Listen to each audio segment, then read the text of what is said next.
Hi, I'm about to pull some cards. I've already got 4. I'm using the past life deck. So let's check into some energy and see if this message is for you. I always ask that you check in with yourself to know if a reading is for you or not. They're not all for you. So let's ask the angels, saints, and ancestors into our space and our spirit guides. We can't forget them. They're always with us and they're always guiding us, which is so beautiful. Into our energy for messages. Okay, so we are surrounded in divine white light, and so it is, and so it will be. The first 4 cards: Asia, food and hunger, Greco-Roman, as well as trees, are what are very relevant for this reading. There'll be far more. I have 1, 2, 3 decks out. One of the decks I'm actually going to be pulling from is called the Obsidian Veil. It's absolutely gorgeous. And then the Spirit Allies deck. And then I have Whispering something, tarot deck.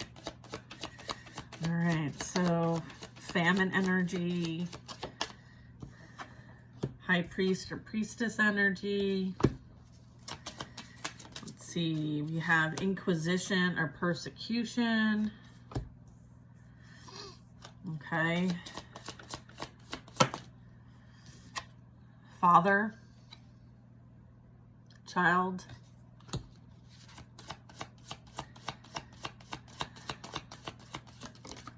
spouse. Okay, imprisonment or slavery, health, healer, Asian. So this would be like Western medicine, right? Eastern medicine, I don't know.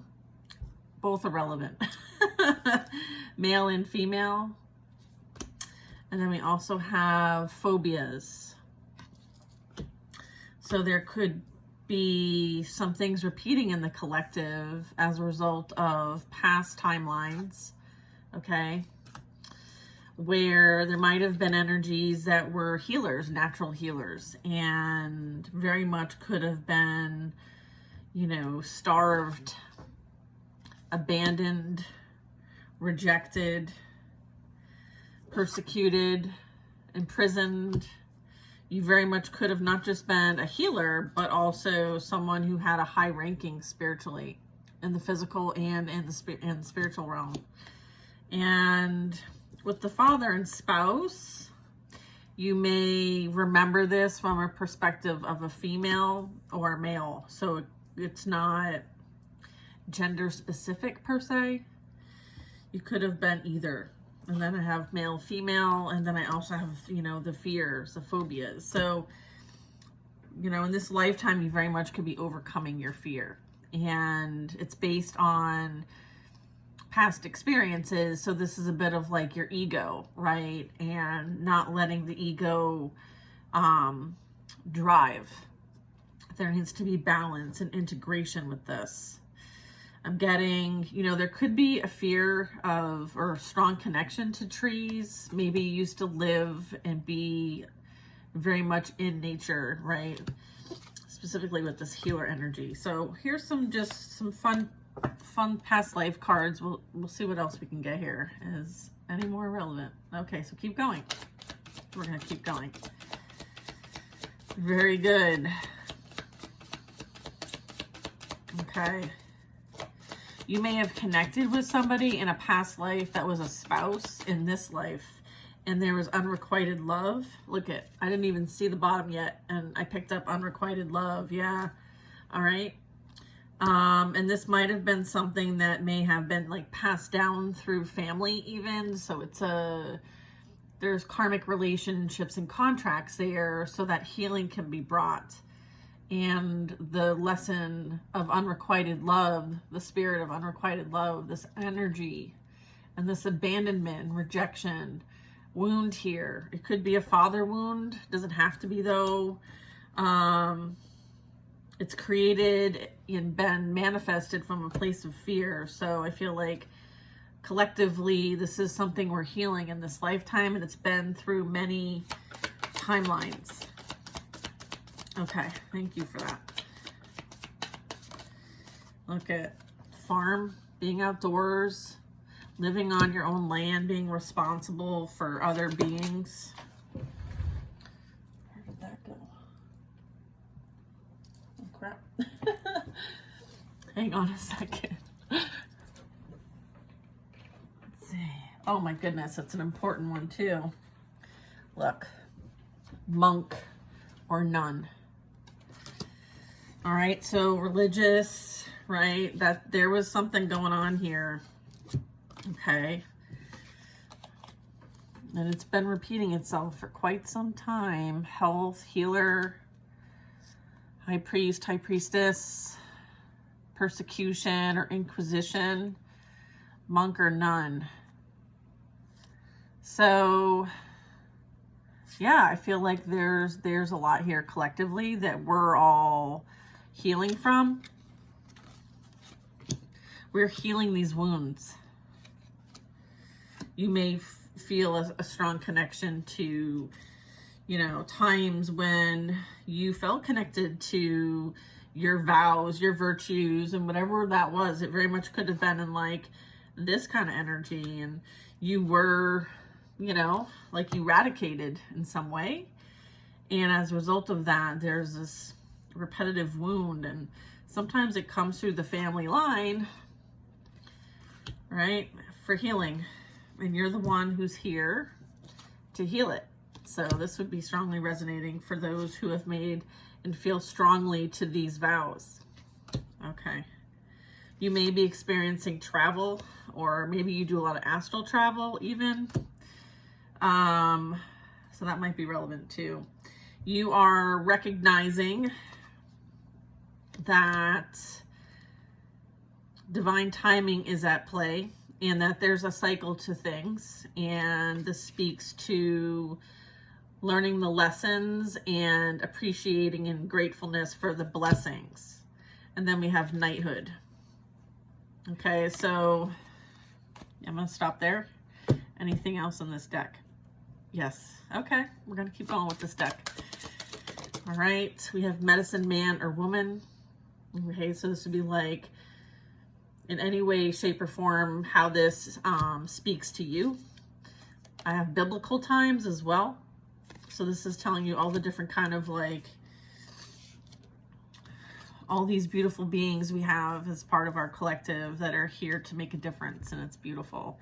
And they come from multiple variations, and that's what's so beautiful. Like, you could connect with somebody who, you know, has a past experience embedded within their DNA, right, of this, and you be this, and somehow be able to meet in the middle with this. And it's beautiful. I feel like that's kind of the point of this, is that we all have our own flavors of things. We all have our experiences, our lessons and blessings, and we all like can co-create with one another if we understand what these are, right?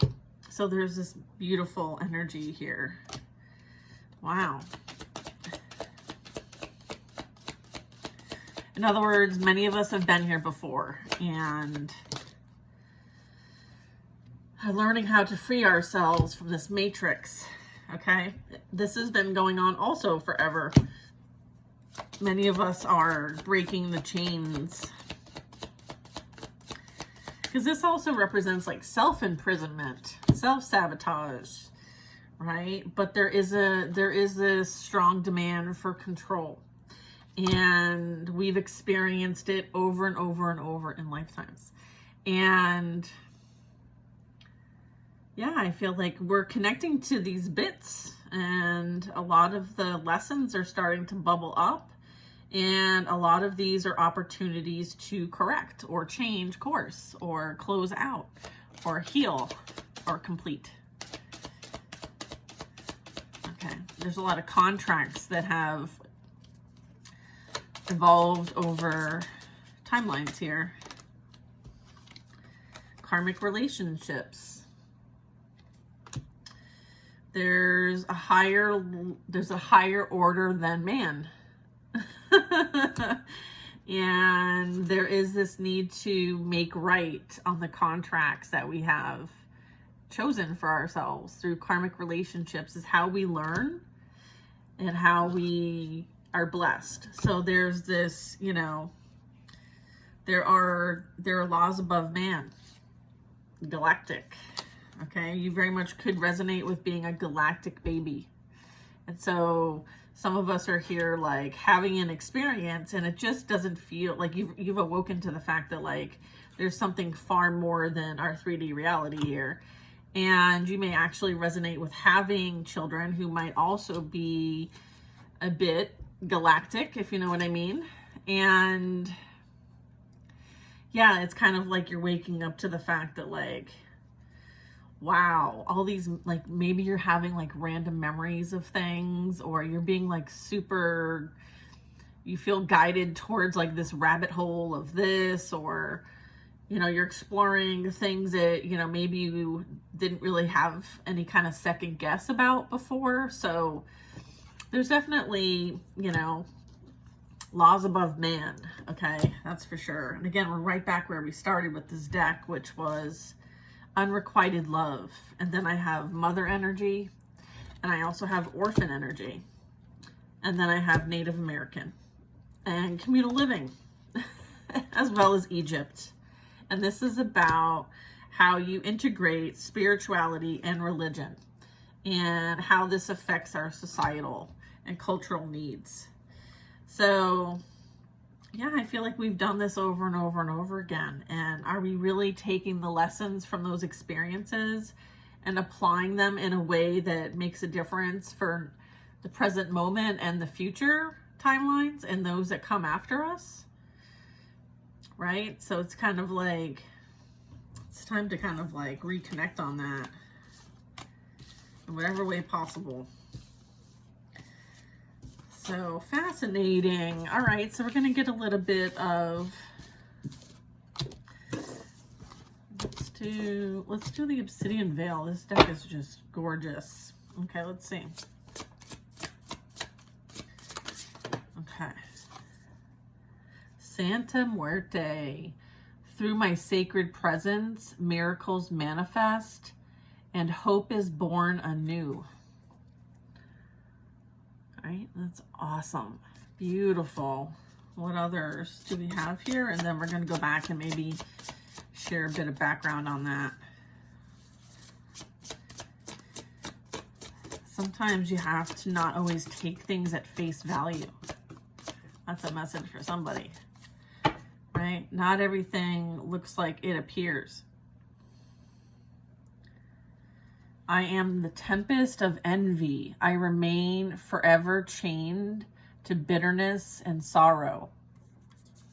Right? That's that energy that I was picking up. And then below that is Lilith. So this one is Brunhilde. Right? And then we have Lilith. Rise, reclaim your sexuality, and let the world witness the strength of your femininity. So I'm getting there might have been a bit of,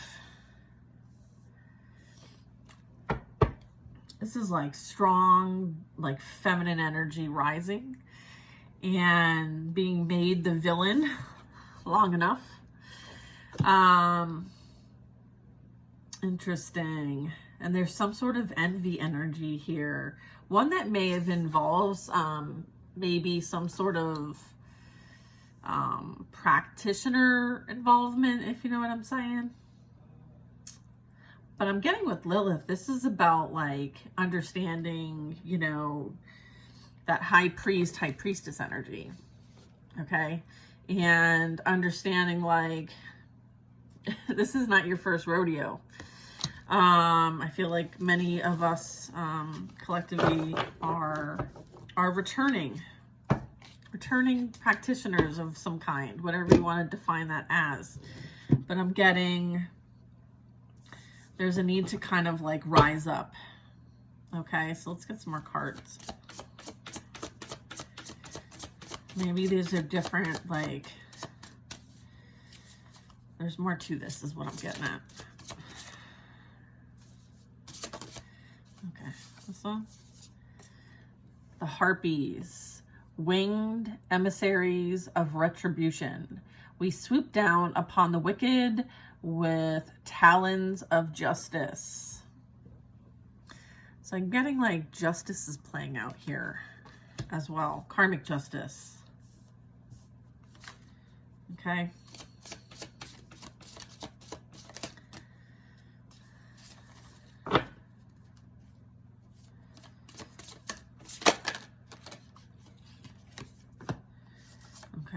Okay, these two. All right. Joan of Arc at the bottom of the deck. I shit you not.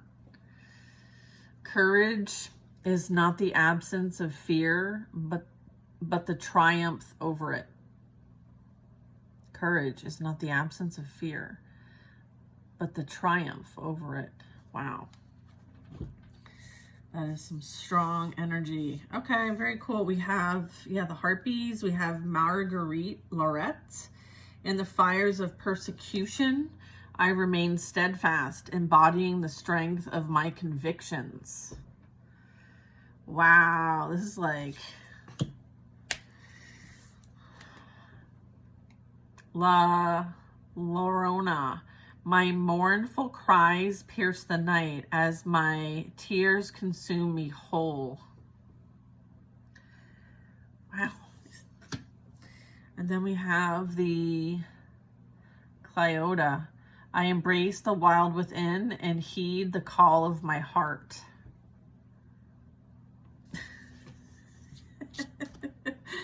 All right. Santa Muerte. I know I'm probably saying that wrong. It's just not something I usually speak about, so it's not on my tongue. What is it? There we go. Here is a directory. A directory of this. I need to kind of like share info.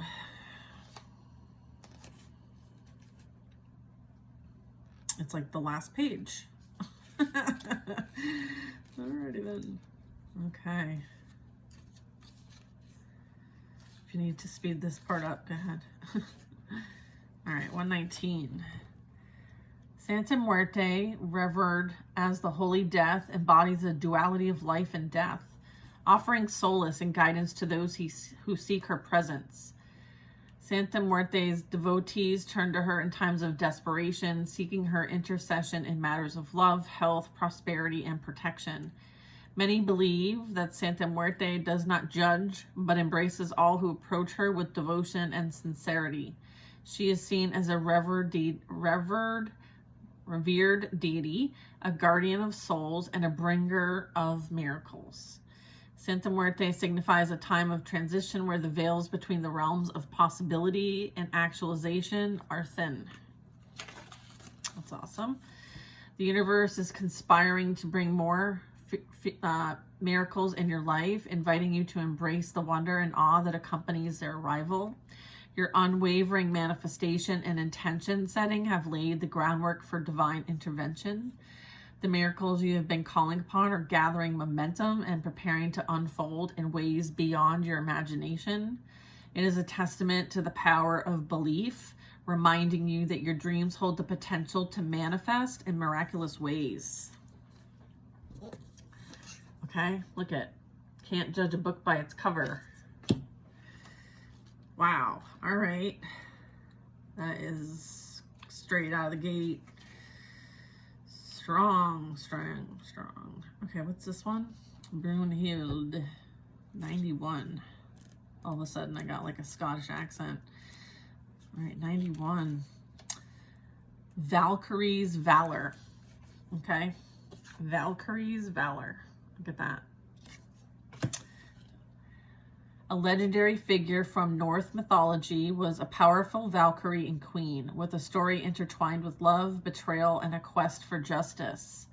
Brunhild fell in love with the hero, Sigurd, but due to a series of manipulations, he was forced to marry another woman. Heartbroken and filled with jealousy, rage, Brunhild challenged Sigurd to prove his worth by undergoing a series of trials. But he managed to deceive her and win her favor. But in the end, Brunhild's story tragically concludes with an ending. Brunhild's story embodies the intense emotions of jealousy triggered by romantic betrayal, the burning anger and desire for the revenge that continues and consumes the heart. It acknowledges the pain and hurt caused by the betrayal and validates your emotional response, encouraging you to explore and express your feelings in a healthy and constructive manner.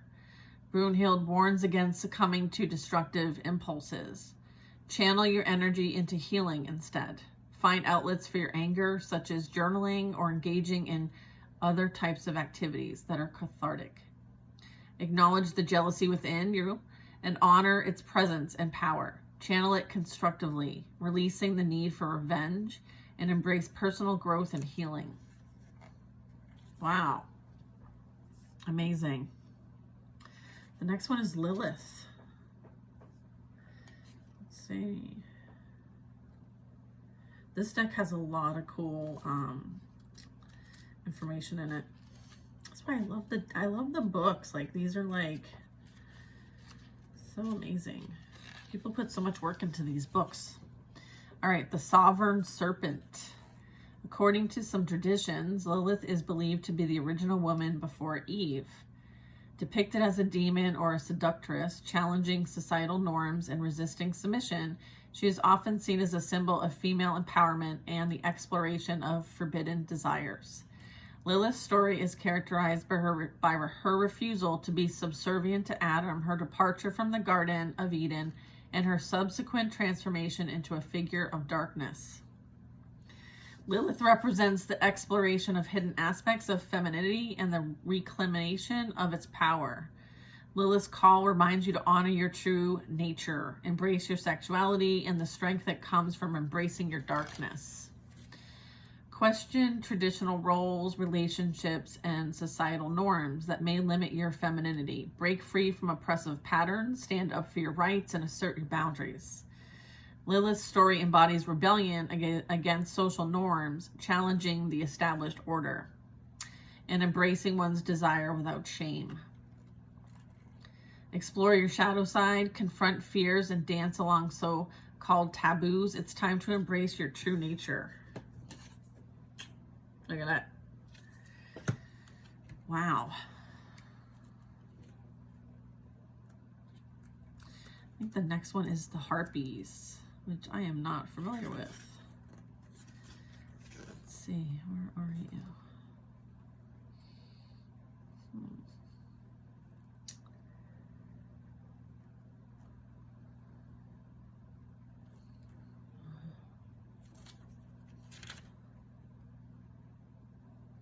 Huh.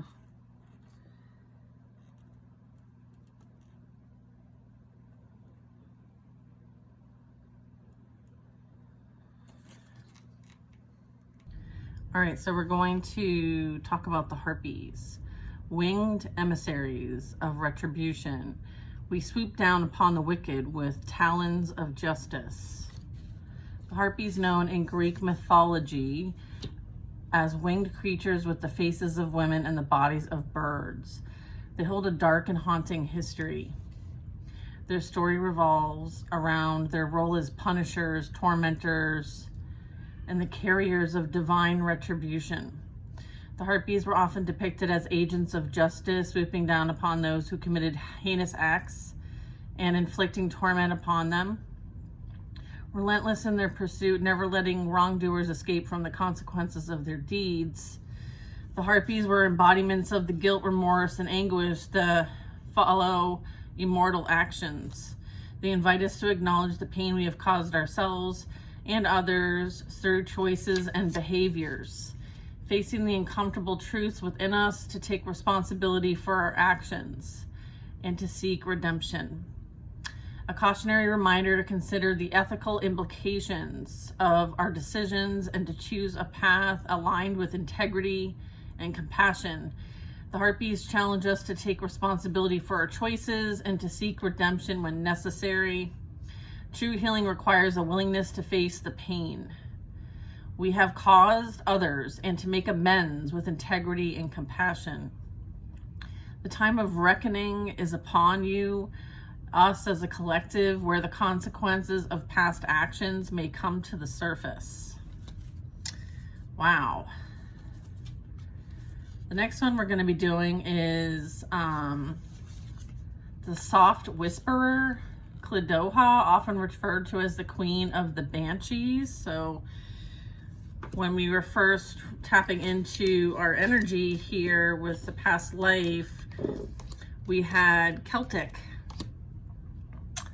And so the banshees have some sort of resonance with that. So she was queen of the banshees and was a divine figure said to reside in the magical realm known as Targir, the land of promise. Legend has it that she fell in love with a mortal man and appeared to him in his dreams.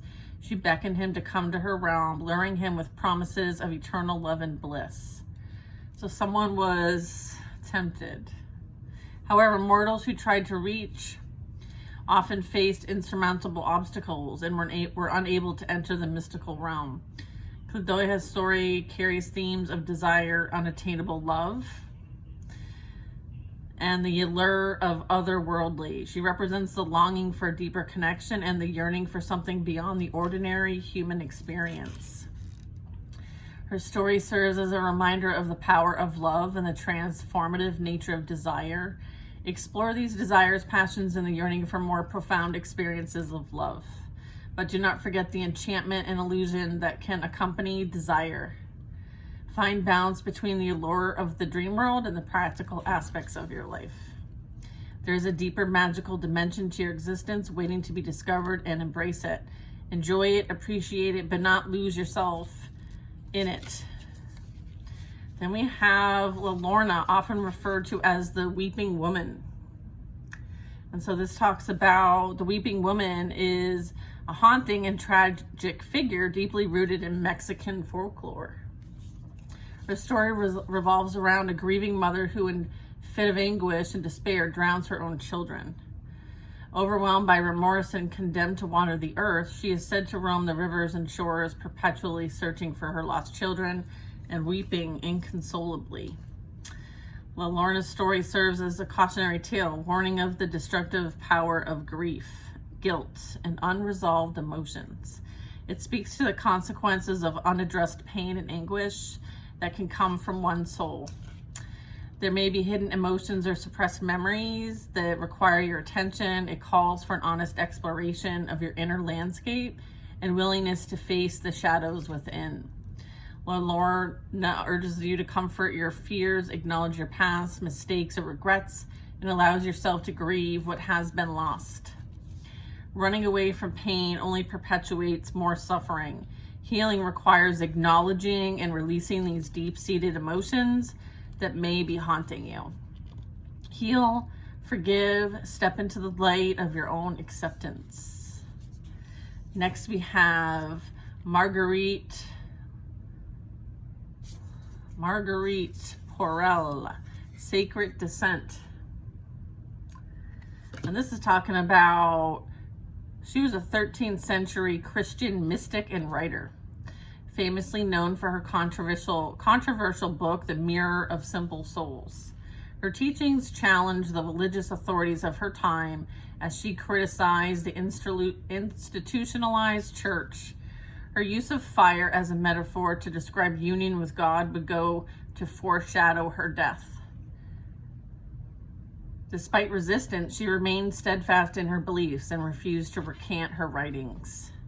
She was ultimately burned at the stake. Legend has it she remained completely still, not a sound, glaring her oppressors in the whites of their eyes. Marguerite Porel's story serves as a symbol of courage and defiance in the face of religious oppression. She represents the pursuit of spiritual freedom and sovereignty, even in the face of opposition and persecution. It calls forth the courageous energy to explore beyond the confines of traditional dogma and doctrine, Examine the teachings and practices that you have been handed down to you.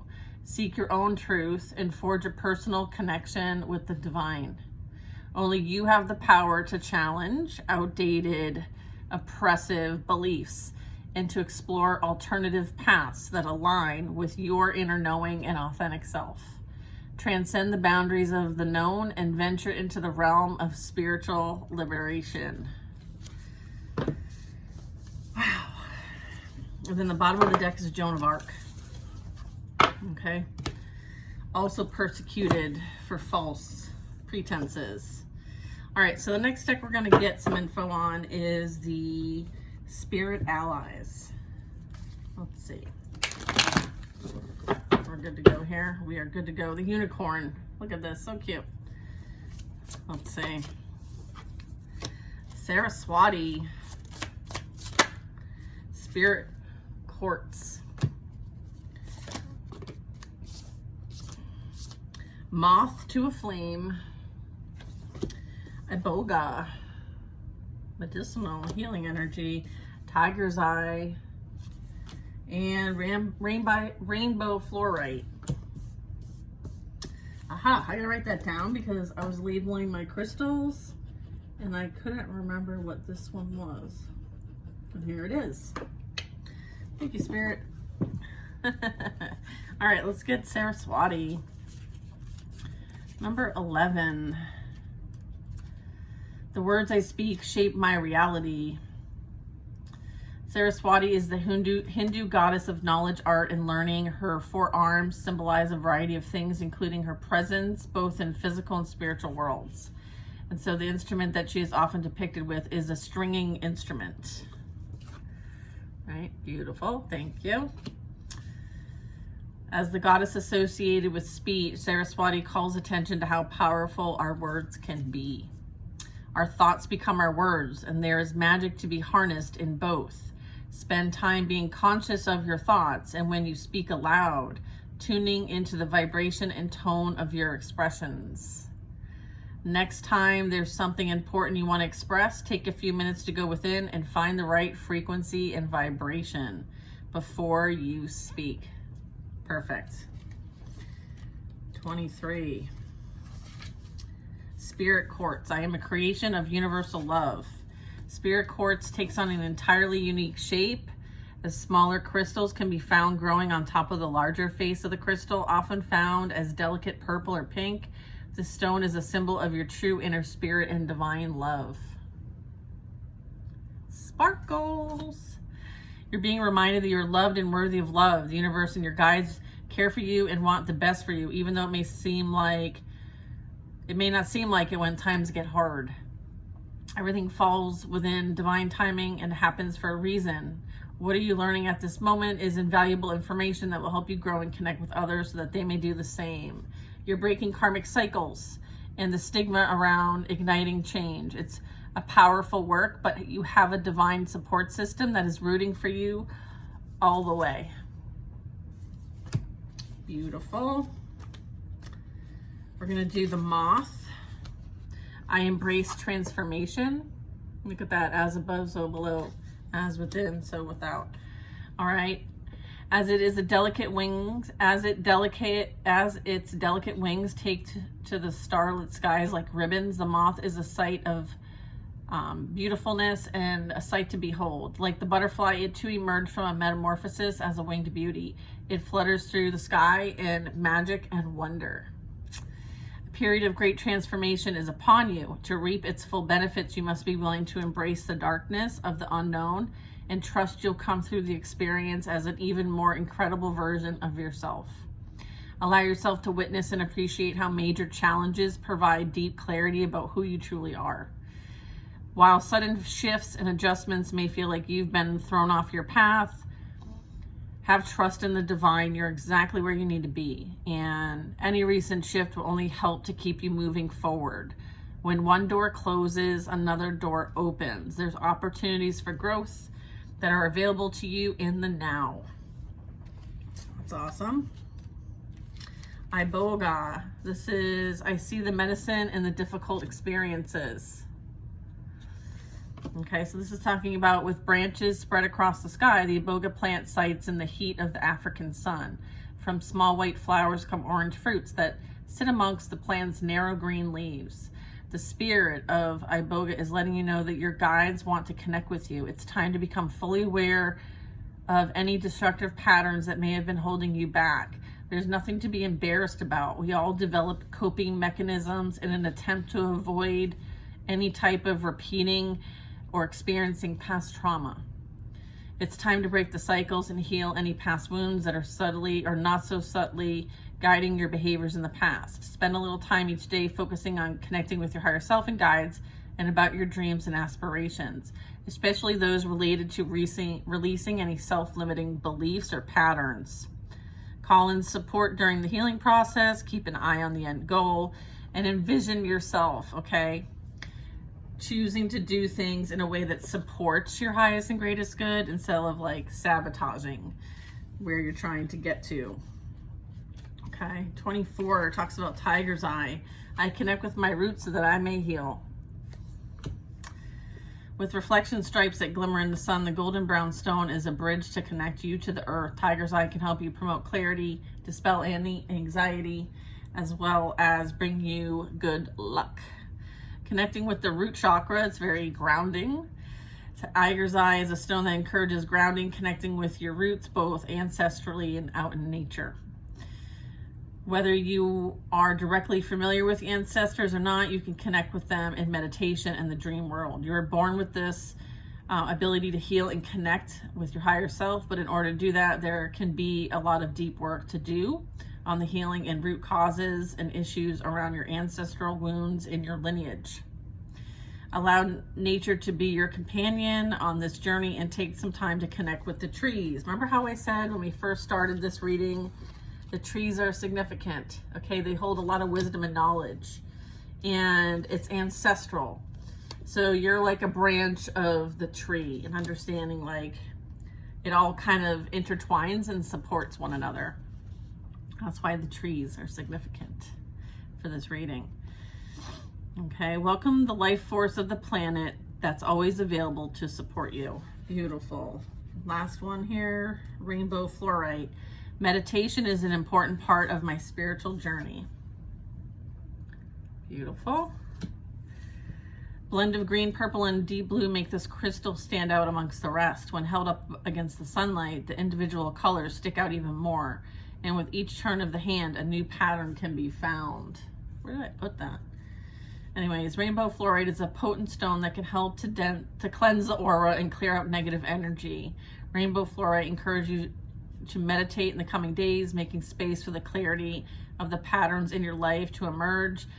Even 3 minutes in the morning can make all the difference before you go about your day. Give your mind and body the time it needs to rest and connect with your breath. Let it fill you and rejuvenate you. The breath is our life force, prana, and it carries you throughout life. Take a few minutes of your time to rest the outer eyes and bring you to a peaceful state and realign your energy. Life's too short and too precious to be held back by anything. So you're being guided to release quite a bit. If you haven't been on that path, I feel like maybe this is for some of those that are awakening. Okay, maybe there's multiple things going on here. All right, we are going to get into the lovers. Let's get into the last part of this reading. I think for this one, I'm going to do a part 2, so catch me on the flip side.